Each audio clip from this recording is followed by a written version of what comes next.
C'est la rumeur du moment, le Paris Saint-Germain surveille de très près la situation du milieu de terrain de Manchester City, Calvin Phillips. On va étudier ça dans cette vidéo, je vais vous donner mon avis, est-ce que c'est une bonne ou une mauvaise idée. Mais avant ça les amis, je tiens déjà à vous souhaiter une bonne année. On est actuellement le 2 janvier au moment où je tourne la vidéo, donc déjà joyeuse fête à tout le monde. Merci beaucoup pour les 14 000 abonnés sur YouTube, ça fait extrêmement plaisir. J'ai d'ailleurs sorti un petit récapitulatif de l'année 2023 dans l'onglet communauté. N'hésitez pas à aller voir ça, mais on a vécu vraiment une année de folie en 2023, donc merci à tous les amis. Et je vous remercie également pour le lancement sur TikTok qui fonctionne très bien pour le moment, donc merci à tous, le lien est dans la description. Si vous passez un bon moment, n'hésitez pas à liker, commenter et à vous abonner. Je vous souhaite un très bon visionnage, let's go! Alors déjà, je tiens à dire que je me sens très légitime pour donner mon avis sur Calvin Phillips au Paris Saint-Germain. Alors déjà, premièrement, je pense que vous le savez, mais je suis supporter du Paris Saint-Germain. Secondement, l'année dernière, donc je vivais entre Manchester, Leeds et Huddersfield en Angleterre. Donc je travaillais au stade de Leeds, donc j'ai parlé pas mal de fois de Calvin Phillips avec les supporters de Leeds. Et en plus, j'allais souvent à l'Etihad Stadium, le stade de Manchester City. Donc voilà, je suivais de très près l'équipe de Manchester City. Mon coloc était en plus supporter de City. Donc je peux vous dire que je connais très bien Calvin Phillips depuis plusieurs saisons. Et déjà de base, c'est un joueur que j'adore, donc voilà, je pense que je connais très bien ce joueur et je peux vous apporter des notions ou peut-être des choses que vous n'entendez pas ailleurs ou que vous ne lisez pas ailleurs. Donc déjà, Calvin Phillips, qui est-il? Donc c'est un milieu de terrain qui évolue à Manchester City, vous l'avez donc compris, il a déjà 28 ans, il vient de les avoir au mois de décembre, donc voilà, il entame sa 29e année on va dire. C'est un joueur qui a encore 4-5 années on va dire de carrière devant lui, c'est un joueur donc qui fait 1m77, qui est droitier et qui est évalué à 26 millions d'euros donc depuis qu'il évolue à Manchester City. C'est important de noter qu'il ne comptera pas comme extra-communautaire, pourquoi? Parce qu'il a des origines irlandaises et jamaïcaines qui lui permettent tout simplement d'être considéré comme européen, on va dire, par la FIFA. Et donc le Paris Saint-Germain n'a pas besoin de lui réserver une place d'extra-communautaire dans son effectif, puisque je vous le rappelle, on a déjà Ugarte, Kangin Lee, Beraldo et donc Moscardo qui devrait arriver cet hiver ou cet été. Et d'ailleurs, les deux dossiers sont très liés. Normalement, je pense que Calvin Phillips n'était pas vraiment prévu par la direction. Mais vu que Moscardo, je vous ai fait une vidéo sur lui d'ailleurs, vu que Moscardo va se faire opérer de la cheville gauche si j'ai pas de bêtises, il sera donc minimum absent 3 mois. Et donc on a besoin d'un milieu de terrain puisque comme je vous le disais l'été dernier, le mercato du Paris Saint-Germain l'été dernier n'a pas vraiment été très bon d'un point de vue du milieu de terrain. Et donc il faut bien recruter cet hiver pour pallier ce manque, puisque voilà, en général quand tu travailles bien l'été, t'as pas besoin de recruter l'hiver. Nous l'été dernier au milieu de terrain on a mal travaillé, donc on est obligé de recruter au moins 1 ou 2 joueurs au mercato d'hiver au milieu de terrain. Et ce qui est intéressant, c'est que Calvin Phillips, le Paris Saint-Germain et notamment Luis Campos, on le voulait déjà l'été dernier. Il y avait une concurrence avec le Bayern Munich, avec la Juventus de Turin et je crois même avec Newcastle qui est encore sur le dossier actuellement. Mais apparemment Guardiola avait convaincu le joueur de rester et de tenter de s'imposer à Manchester City pour avoir une vraie concurrence avec Rodri. Franchement, c'était un petit peu présomptueux parce que même si j'aime beaucoup Calvin Phillips, Rodri c'est quand même le meilleur milieu défensif du monde. Donc voilà, pour lui, être la doublure de Rodri c'est déjà très bien, mais être vraiment le concurrent de Rodri ça me semble un petit peu présomptueux. Donc je vais vous faire une liste de ses qualités et de ses défauts, et puis si j'en oublie ou si vous n'êtes pas d'accord, n'hésitez pas à me le dire dans les commentaires, mais je pense que globalement ça sera assez juste parce que comme je vous l'ai dit, c'est un joueur que je connais plutôt bien. Forcément sa première grosse qualité, c'est vraiment ce qui le caractérise le plus, c'est sa qualité de jeu long. C'est un joueur qui a un pied droit tout simplement exceptionnel, comme beaucoup de joueurs anglais un petit peu de cette génération, les Alexander-Arnold, les Maddison, les Phillips, c'est des mecs qui ont une qualité de pied droit exceptionnelle.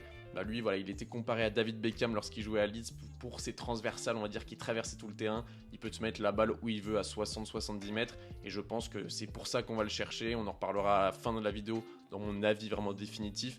Et voilà, il a une qualité de passe qui peut ressembler potentiellement à celle de Leandro Paredes qui était au Paris Saint-Germain il y a quelques saisons. Sa deuxième grosse force, forcément, c'est sa protection de balle, même s'il fait que 1m77. C'est un mec qui a quand même des cuisses assez développées, un bas du corps assez développé, ce qui lui permet de bien protéger son ballon. Et c'est tout simplement très dur de lui prendre la balle lorsque il, on va dire, englobe son ballon, enrobe un petit peu l'adversaire autour de lui. C'est un mec qui en première ligue se régale dans les duels puisque physiquement il tient franchement la route. Et en termes de duel, c'est franchement dur de le bouger. Forcément, sa troisième force, si Manchester City allait le chercher il y a maintenant 18 mois, c'est pas pour rien, c'est parce qu'il a une qualité technique au-dessus de la moyenne. C'est pour ça qu'on le voyait potentiellement Guardiola compatible. En général, quand tu es Guardiola compatible, tu te retrouves Luis Enrique compatible, ça coule de source. Alors même s'il n'a pas beaucoup joué avec Guardiola, je pense que vous êtes au courant, mais ça on y reviendra dans les défauts. Je pense que c'est quand même un joueur qui est Guardiola ou Luis Enrique compatible avec cette qualité technique au-dessus de la moyenne. C'est vraiment un milieu de terrain tout simplement très technique, très à l'aise avec le ballon ne lui brûle pas les pieds. Et sa dernière qualité, sa dernière force que je trouve très intéressante, c'est son endurance. C'est un mec qui n'hésite pas tout simplement à pouvoir jouer 90 minutes, que ce soit en sélection anglaise ou que ce soit à Leeds lors de la saison 2021-2020-2021. 2021 ou 2021-2022. Là, depuis qu'il est à City, forcément, il a un temps de jeu entre 30 et 40 minutes en moyenne par match. Donc forcément, on ne voit pas trop son endurance. Mais il faut vous rappeler, les amis, que lorsqu'il était à Leeds, c'était un joueur très très endurant qui courait énormément et qui n'avait pas peur tout simplement d'enchaîner les matchs. Je me rappelle notamment d'un Boxing Days, donc il avait joué tous les 2-3 jours avec Leeds. Il avait été exceptionnel, il avait enchaîné les performances de grande classe. Donc franchement, c'est un joueur endurant et ça pour moi, c'est très important d'avoir une capacité physique au-dessus de la moyenne pour évoluer au Paris Saint-Germain de Luis Enrique. Maintenant, on peut passer aux faiblesses. Premièrement, c'est les duels aériens. Donc là, je vais vous mettre un petit graphique de sa saison où il avait tout explosé avec Leeds. Donc en 2021-2022, et vous voyez qu'en termes de duel aérien, c'est très compliqué. Donc c'est en bas à gauche de votre écran. Vous voyez qu'il en gagnait 1,13 donc par match, ce qui est assez faible. C'était toujours un petit peu supérieur au milieu médian de Première Ligue de 26 ans, mais c'était quand même pas fou. On peut voir quand même que en majorité, il était meilleur que ce milieu de terrain médian. Mais on va dire qu'en termes de duel aérien, c'était vraiment compliqué. C'est un joueur, comme je le dis, qui fait que 1m77. Moi, je vous ai dit dans ma vidéo Mercato Parfait du Paris Saint-Germain pour cet hiver que j'aimerais bien avoir un milieu de terrain grand et fort de la tête. Là, c'est pas le cas malheureusement. Peut-être qu'il y en aura un autre qu'on va aller chercher, je sais pas. Mais bon, pour moi, ça reste un gros défaut. C'est que moi, comme je vous l'ai dit, je veux un milieu de terrain qui remporte des duels aériens, qui met des buts sur coup de pied arrêté et qui est fort sur coup de pied arrêté défensif aussi, parce que reste un de nos défauts au Paris Saint-Germain. Et là, Kevin Phillips, il ne coche pas cette case et pour moi, ça reste on va dire un gros problème. La deuxième faiblesse, c'est qu'il a de temps en temps, ça lui arrive de se blesser. Pas non plus comme un Ousmane Dembélé au FC Barcelone, mais il a quand même raté une quinzaine de matchs la saison dernière pour blessure. Cette saison, il n'a pas encore été blessé. C'était tout simplement que Guardiola ne comptait pas sur lui. Mais c'est quand même un joueur qui est capable de se blesser pour des plus ou moins longues durées. Donc ça, c'est pas ouf. Surtout que lorsqu'il se blesse, en général, il prend un peu de poids. Il prend 4-5 kilos.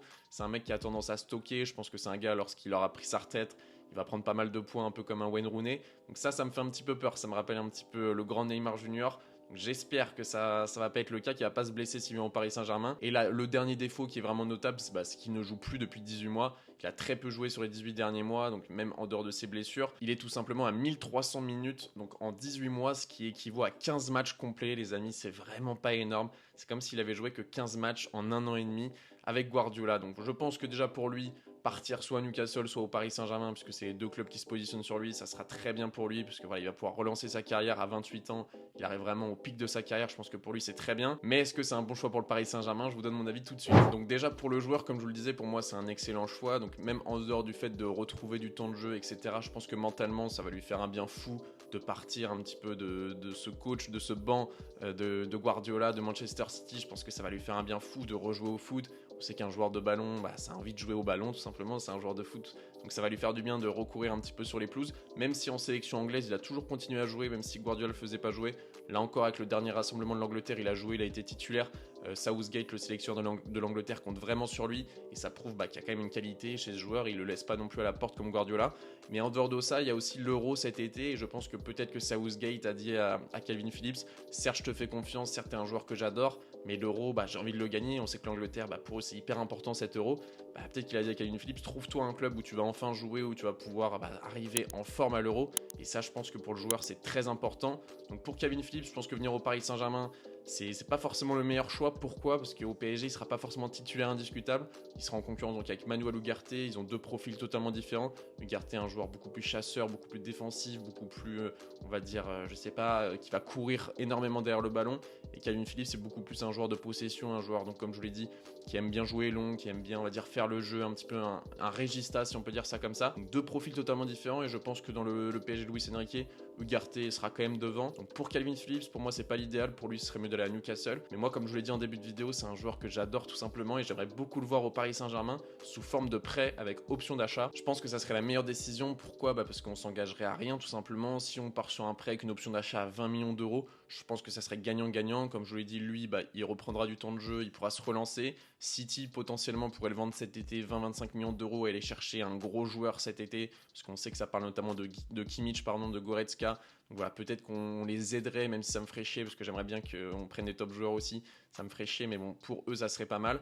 Et pour nous, ça nous permettrait de prendre aucun risque, prêt avec une option d'achat non obligatoire. S'il est chaud avec le Paris Saint-Germain, on le prend. Et s'il ne répond pas aux attentes, on le prend pas. Après, je sais ce que vous allez me dire, les amis. Vous allez me dire, ouais, faut arrêter de prendre des joueurs moyens, des joueurs mid. Faut commencer à prendre des top players comme avant. Alors je suis d'accord avec vous, mais là ça reste un mercato d'hiver. Et comme je vous l'ai dit, en général quand tu recrutes l'hiver, c'est que tu as mal géré ton mercato d'été. Par exemple Manchester City cet hiver, je suis pas sûr qu'ils vont recruter du monde parce que ça travaille très bien l'été. Là nous, comme je vous l'ai dit, on a mal travaillé cet été, donc forcément on est obligé d'avoir des opportunités cet hiver. Et lors d'un mercato d'hiver, tu vas pas chercher un Kimmich, tu vas pas chercher je ne sais qui, un Rodri ou je ne sais quoi. Si vous me parlez de Casemiro, moi je suis pas d'accord. Casemiro pour moi il a plus le niveau du Paris Saint-Germain. Je pense qu'il va partir en Arabie Saoudite et s'offrir voilà, une dernière pige dorée de sa carrière. Et pour moi, Calvin Phillips, c'est une vraie opportunité de mercato d'hiver. C'est un mec, si tu vas le chercher en prêt avec une option d'achat, ça peut être très intéressant, ça peut être qu'une bonne surprise et ça nous engage à rien. Dites-moi ce que vous en pensez dans les commentaires, mais voilà, moi comme je vous l'ai dit, c'est un joueur que j'adore, c'est un joueur qui est élégant, qui correspond vraiment bien avec ce qu'on aime à Paris, les beaux joueurs de ballon, les joueurs tout simplement qui font lever des foules avec des transversales incroyables. Et je pense que avec sa qualité de passe, quand il va lancer Ousmane Dembélé en profondeur ou Kylian Mbappé sur le côté, je pense que ça peut nous apporter grandement, surtout sur des phases potentiellement de transition. Si on joue face à une équipe en Ligue des Champions, tu vois, qui a la possession, tu fais rentrer Calvin Phillips de la 50e, 60e à la place du Garté, et là avec sa qualité de passe, comme Paredes à l'époque, ça peut te permettre de lancer des contre-attaques très intéressantes. Voilà, dites-moi ce que vous en pensez dans les commentaires, la famille, c'était BR10, encore une bonne année à vous, si vous avez kiffé, mettez un maximum de pouces bleus, abonnez-vous, on est en route vers les 15 000 abonnés, ça régale, j'attends vraiment vos avis dans les commentaires, est-ce que pour vous Calvin Phillips c'est une bonne idée ou non? J'ai adoré faire cette vidéo, c'était BR10, bonne matinée, bonne journée, bonne soirée, bonne nuit, je vous kiffe, peace.